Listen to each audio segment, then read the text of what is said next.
और ईरान के लिए संकट बड़ा है, इसलिए सब कुछ स्टेक पर रख के इस वक्त ईरान लगातार अटैक करता हुआ नजर आ रहा है। लेकिन वो अरब देश जो कहीं ना कहीं ईरान को सपोर्ट कर सकते थे क्योंकि उनसे दोस्ती रही है बहल साहब, वहां पर भी रिहायशी इलाकों में अटैक करके, यूएस मिलिट्री बेस के अलावा रिहायशी इलाकों में अटैक करके क्या ईरान ने अपनी मुश्किलें बढ़ा दी हैं? अब ये लड़ाई जो है ईरान वर्सेस 11 देश होने वाली है। देखिए, एक चीज मैं कहूंगा कि इंटेंशनल अटैक था क्या वो रिहायशी इलाकों पे या अनइंटेंशनल अटैक था, ये बहुत इंपॉर्टेंट फैक्टर आ जाता है। और उसके अंदर मुझे लगता है जिस टाइप की वेपन सिस्टम्स या ड्रोन्स का इस्तेमाल हुआ वो इनएक्यूरेट ड्रोन्स होंगे जो जाके बिल्डिंग्स में लग गए, लेकिन उनका इंटेंडेड टारगेट कुछ और होगा। मुझे नहीं लगता कि रिहायशी एरियाज के अंदर वो डेलिबरेटली टारगेट करेगा। ये तो कहना है कि मैं आपको इनवाइट कर रहा हूं, एनकरेज कर रहा हूं, उकसा रहा हूं कि आप भी इस युद्ध के अंदर जंप करें, तो वो तो ईरान के लिए बहुत ही मुश्किल हो जाएगा। और क्या गल्फ कंट्रीज इस पर कन्विंस हो जाएंगी सर? गल्फ कंट्रीज इस पर कन्विंस होंगी?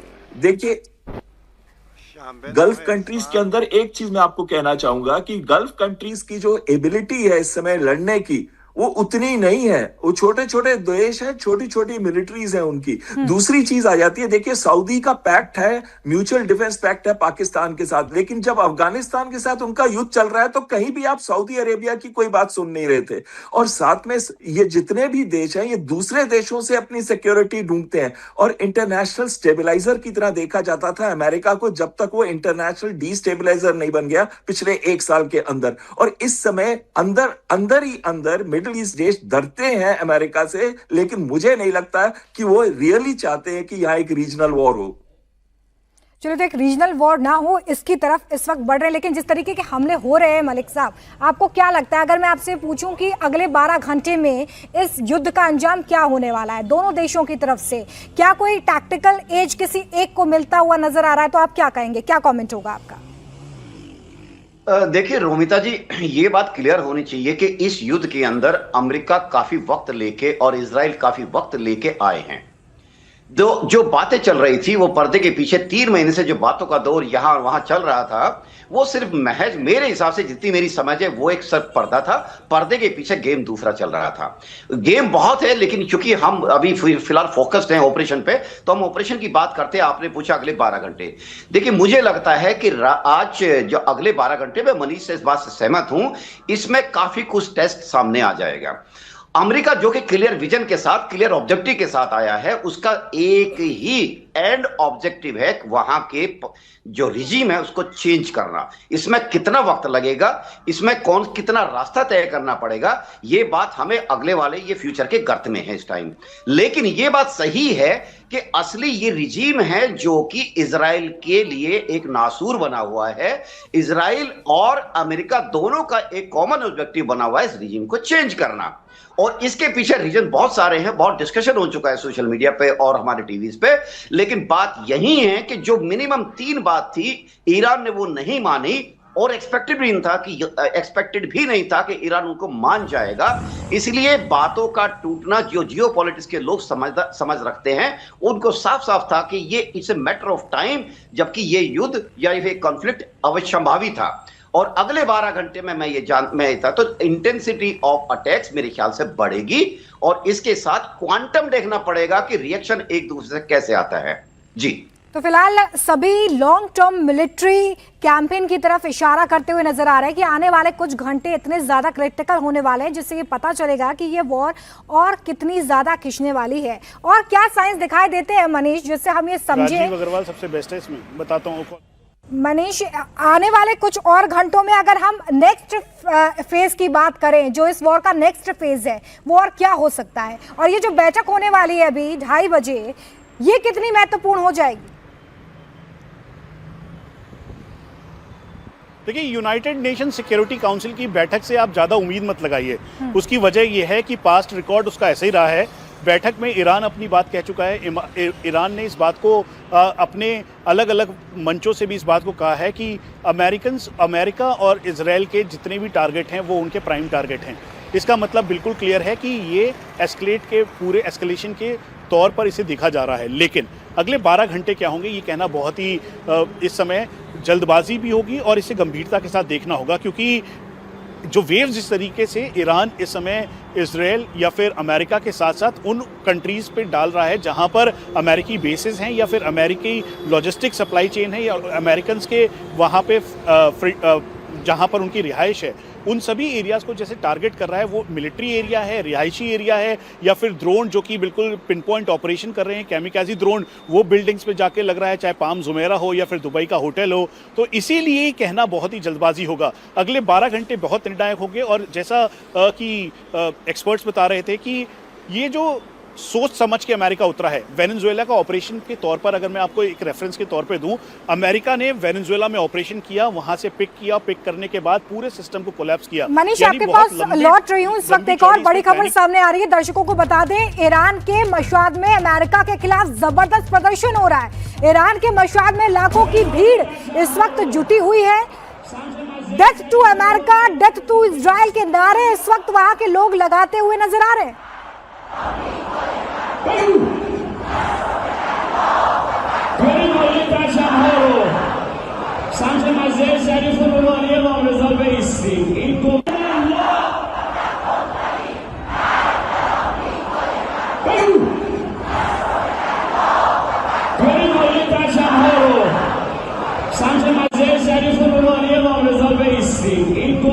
आप सुन रहे थे, लाखों की भीड़ यहाँ पर इकट्ठा है और इस वक्त नारेबाजी अमेरिका के खिलाफ की जा रही है। Death to America, death to Israel, इस तरह के नारे वहां पर लोग लगाते हुए नजर आ रहे हैं। बहल साहब, इन नारों का क्या संकेत है?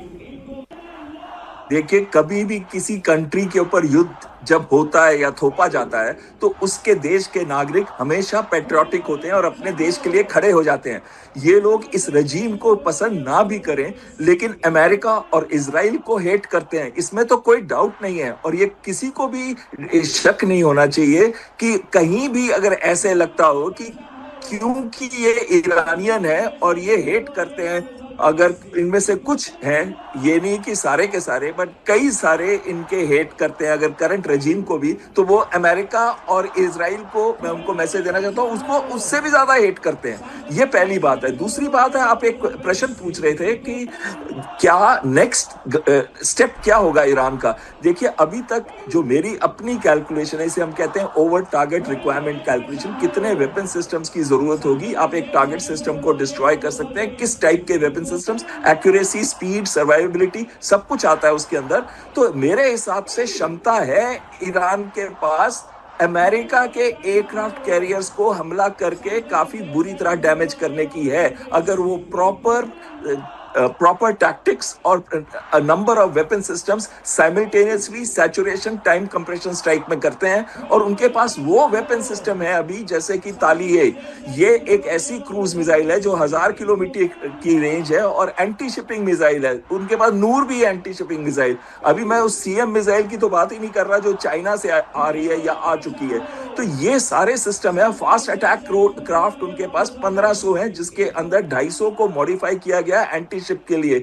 अगर अभी वो कोई भी अटैक करता एयरक्राफ्ट कैरियर पे, एक साइमल्टेनियस ऐसा अटैक कि उसमें बुरी तरह एक एयरक्राफ्ट कैरियर डैमेज हो जाए, तो इंटेंसिटी इतनी बढ़ जाती वॉर की, और अमेरिका और इजराइल ने करना था। इस वजह से मुझे ये लग रहा है कि वो डिले कर रहा है।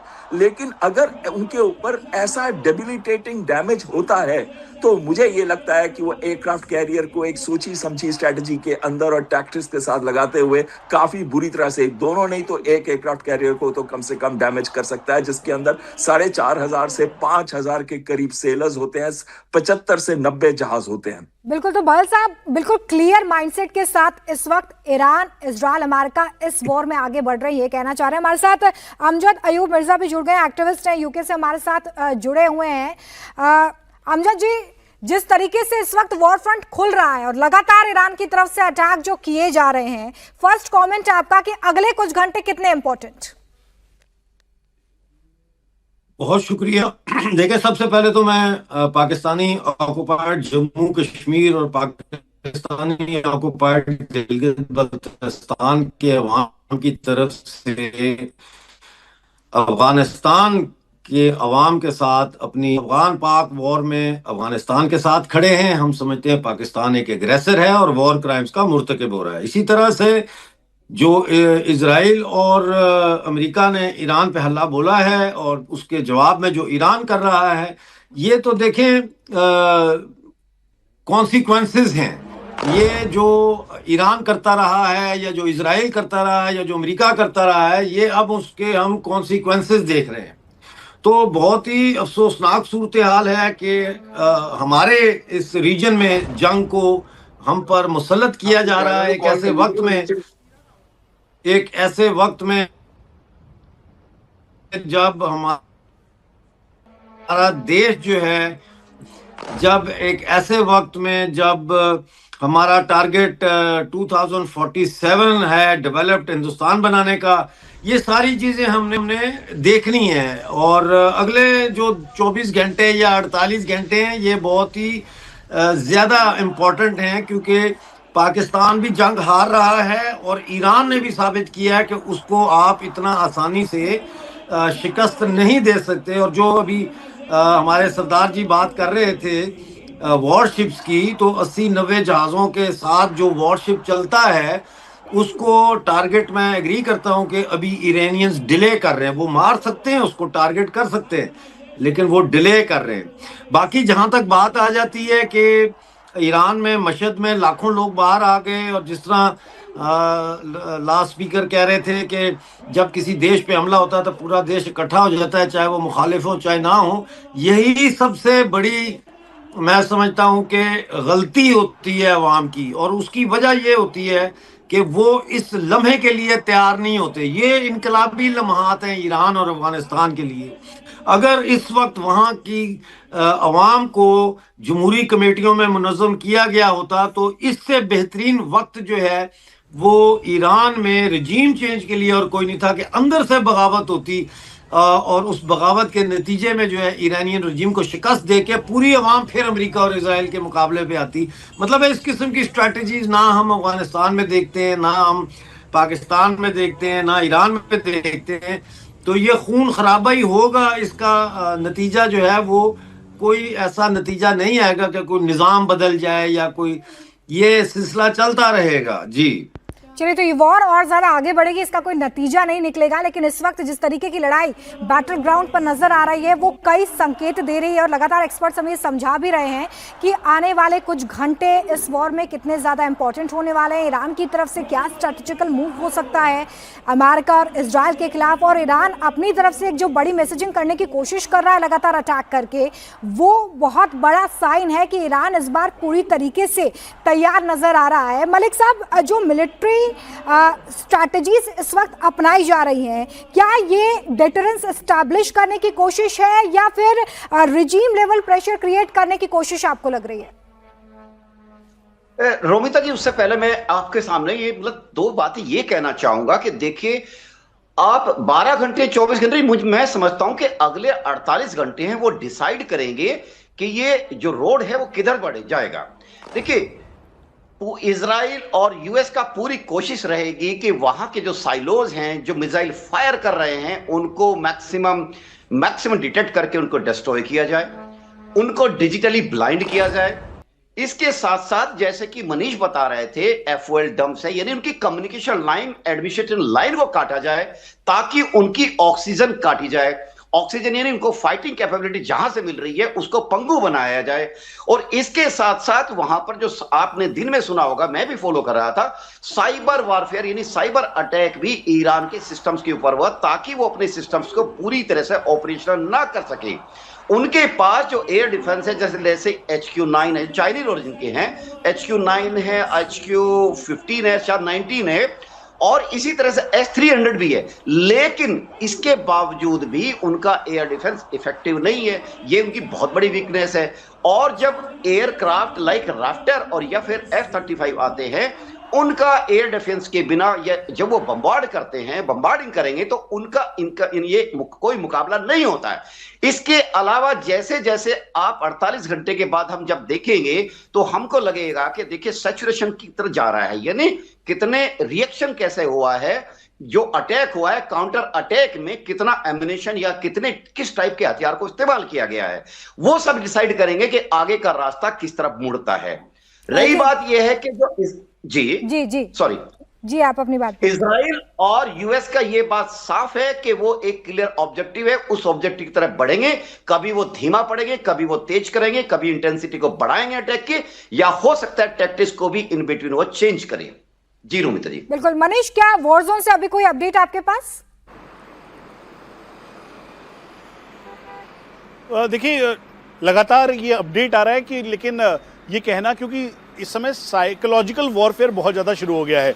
आप ये समझ लीजिए कि जो इस समय ऑफिसर्स हैं, वहाँ पे कंसर्न ऑपरेशंस के ऑफिसर्स हैं, ऑन ग्राउंड मौजूद हैं, वो भी कोई कह रहा है कि 200 जेट गिरा दिए, कोई कह रहा है कि 300 जेट गिरा दिए, 500 लोकेशन पे टारगेट किया गया, 300 लोकेशन पे टारगेट किया गया। जो ये वॉर मॉन्गरिंग के साथ साथ जो ये र्यूमर मॉन्गरिंग है, उसका भी जोर अब शुरू हो गया है, ठीक वैसे ही जैसे रशिया यूक्रेन के वॉर में हुआ था। तो इसीलिए ये कहना इस समय बहुत जल्दबाजी होगा कि हर पल कोई अपडेट आए, ये कहना बड़ा मुश्किल है। लेकिन अभी के जो हालात हैं, उस हालात में जो अभी रिसेंट हमें जानकारी मिली है, उसके मुताबिक ये है कि जितने भी अमेरिकन और इजरायलीज एरियाज हैं, वो कहा है ईरान ने कि वो उनके टारगेट हैं, मिलिट्री एरियाज टारगेट हैं। और इजराइल बहुत ही सोचे समझे तरीके से जितने भी ईरान के मिलिट्री ऑपरेशनल बेस हैं, चाहे वो उनका एयर डिफेंस हो, चाहे उनका लॉजिस्टिक सप्लाई चेन हो, या फिर उसका न्यूक्लियर कैपेबिलिटी वाले एरियाज, या फिर यूरेनियम डंप, इन सभी एरियाज के साथ साथ जो बैलिस्टिक एरियाज और कैवन एरिया है, कैवन मतलब वो एरिया जहां पर उन्होंने एमिनेशन, उसके अलावा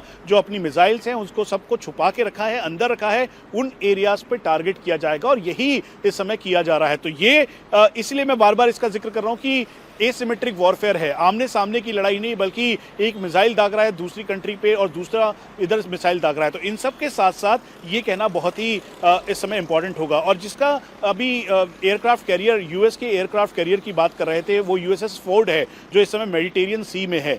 वो उसे बहुत ही स्ट्रेटेजिक तौर पे अमेरिका ने मेडिटेरियन सी में रखा है। उसकी वजह बिल्कुल क्लियर है कि वो जो इनकी रेंज से थोड़ा दूर रहे और उसे काउंटर करने के लिए वहां पर जितना भी उनका एयर डिफेंस मैकेनिज्म है वो इंटैक्ट है। और यही वजह है कि स्ट्रैटेजिकली जो पास लेकर आ रहे थे वो लेकर नहीं आए। बहरीन से सारे के सारे वॉरशिप्स हटा दिए गए। उसके अलावा जो बाकी कंट्रीज में जो उनके एसेट्स थे, लॉजिस्टिक एसेट्स थे, उन सबको हटाया गया। इसीलिए अमेरिकन के मिलिट्री ऑपरेशन बेस, यहाँ पे सभी एक्सपर्ट्स हैं, सबको पता है कि अमेरिकन अपने, चाहे वो अफगानिस्तान का बगराम एयरबेस हो, या फिर उसके बाद जो दूसरे एयर बेसेस हैं, या फिर ओमान का अल्टुकुम, जितने भी मिलिट्री एयर बेसेस हैं, वहां पर बहुत ही ज्यादा हैवीली लोडेड लॉजिस्टिक और उसके अलावा ऑपरेशनल कैपेबिलिटी और मेंटेनेंस का एमआरओ सामान रखते हैं, मेंटेनेंस के लिए सामान रखते हैं, ताकि किसी भी चुनौती का वो सामना कर सके। लेकिन सोचे समझे तरीके से इंटेलिजेंस शेयरिंग हुई और फिर उसके बाद इनको सारा लॉजिस्टिक था, सारा का सारा वेपन सिस्टम था, जो शिप्स, वॉरशिप्स थे, उन सबको उन्होंने डिस्प्लेस किया ताकि वो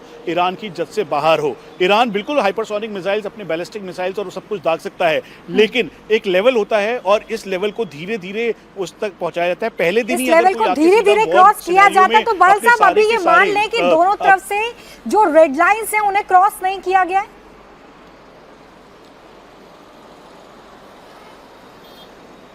किससे पूछ रहे हैं आप? हाँ बल साहब, मेरा क्वेश्चन आपसे ही है कि जिक्र यही हो रहा है कि दोनों इस वक्त जो देश हैं वो स्ट्रेटेजिकली आगे बढ़ रहे हैं, अपने मिलिट्री ऑपरेशंस को उसी तरीके से बढ़ा रहे हैं, अटैक भी उसी तरीके से कर रहे हैं। तो क्या अभी हम ये मान लें कि दोनों ही फ्रंट से अभी रेड लाइंस क्रॉस नहीं की गई हैं?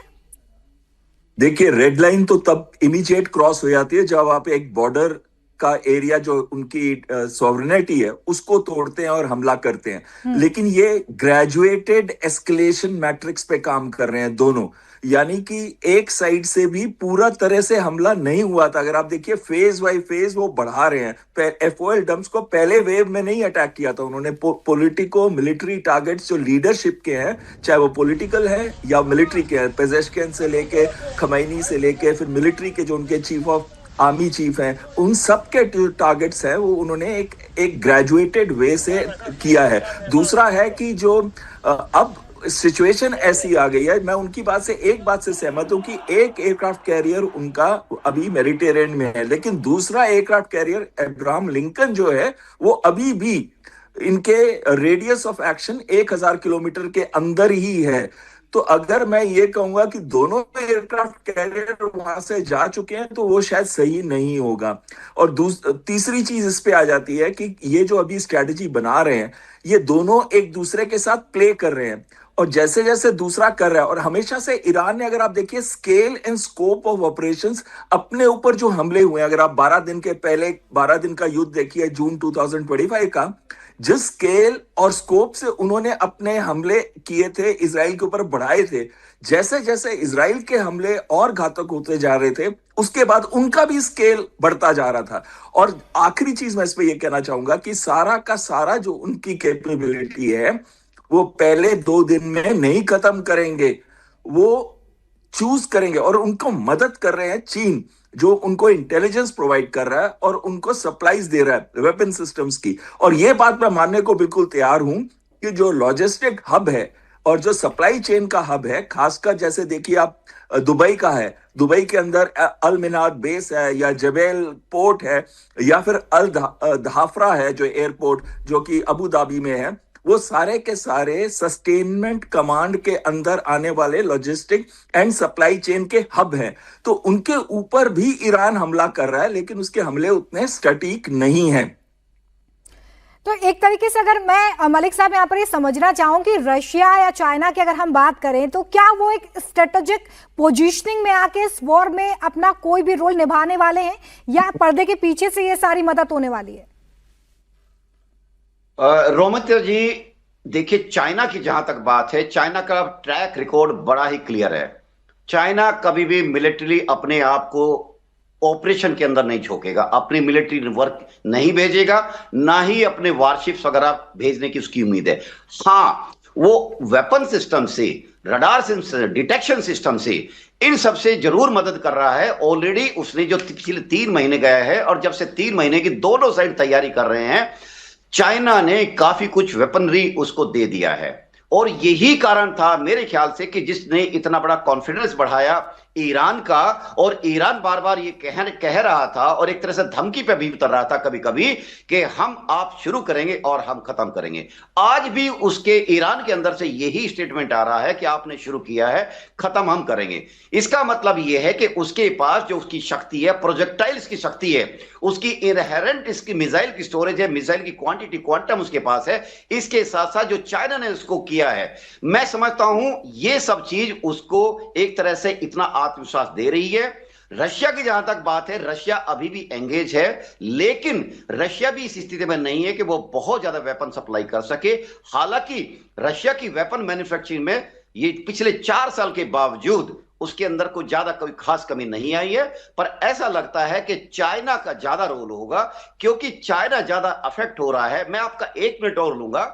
देखिए, सारी कहानी शुरू हुई है कि अमेरिका का एक इनस्टेबिलिटी की फीलिंग इकोनॉमिकली, इसलिए उसने वेनेजुएला को पिछले 10 साल से खाली करके रखा है। और जैसे जब भी चाइना की तरफ ये ट्रंप टैरिफ चला है, टैरिफ वार जब चला है, तो चाइना ने उल्टा यूएस का रिवर्स गियर डाल दिया। तो क्या हुआ, मजबूरन ट्रंप को G2 तक कहना पड़ा। और हुआ क्या इसमें, तो उसने सोचा कि चाइना को बैकफुट पे लाने का और क्या तरीका है। पूरे रेयर अर्थ मिनरल में इसका मोनोपोली हो चुका है ऑलमोस्ट, पूरे मेटल्स जो कि इंडस्ट्री में यूज हो रहे हैं वो इसको कंट्रोल कर रहा है। तो यही करते हुए अब एक बहुत बड़ा ऑब्जेक्टिव ये है कि ईरान के एनर्जी सोर्सेज यानी ऑयल पर अमेरिका अपना आधिपत्य चाहता है, अपना कंट्रोल चाहता है, जिससे कि वो चाइना को घुटने पर ला सके। और ये सब देखते हुए ऑब्जेक्टिव ये है कि वहां पर ऐसा रिजीम लेके जाए जो कि अमेरिकन गवर्नमेंट के कहे के अनुसार चलेगा। उससे एक निशान से एक तीर से 2 निशान होंगे। एक तो अमेरिका का इंटरेस्ट सिद्ध होता है, दूसरा इसमें जो सेकंड पार्टी है इजराइल का, चूंकि ये जो वहां का भी फिलहाल का मौजूदा प्रशासन है जो ईरान का, वो उनके लिए एक तरह से दुश्मन नंबर 1 है। कारण ये है 79 के बाद से, जब से इस्लामिक क्रांति आई है, तब से इस पूरे रिजीम ने यही कहा है कि Israel does not have right to exist on this mother earth. और यही देखते हुए एक तरह से जो परमाणु की एनर्जी की जो उनकी एक्सेस है उसको डिनाई करने की रणनीति चल रही है, क्योंकि उसका कहना यही है।